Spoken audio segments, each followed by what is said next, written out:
Here at Mercedes, we focus on manufacturing metallic components for the race car and customer programs. Being a Formula One team, we are operating under a cost cap since 2021, which means we are operating under demanding timescales. Through Vericut, enables us to reduce manufacturing lead times.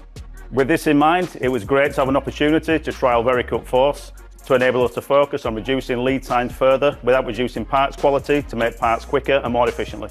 Force analyzes the entire NC program. It does not change the tool path or tool parameters. Instead, it adjusts the feed rate to keep a constant ideal chip thickness. One of the advantages of Force is it's able to slow down some elements of the tool path to prolong tool life while speeding up other areas to improve efficiency and reduce lead time. We initially optimized the 4 main roughing tools. Using tool data from the supplier meant we were able to use the tool to its best potential and matched how it's supposed to be used. We are continuing to look at more potential savings, with tweaks to entry and exit distances, max feed rates, air cuts, and utilising milling techniques. I think some tools could be pushed a little bit more. The collaboration with CG Tech has been great, and the support they've given us over the years has been second to none. They worked with us to do the Vericut Force project to ensure we got the best results.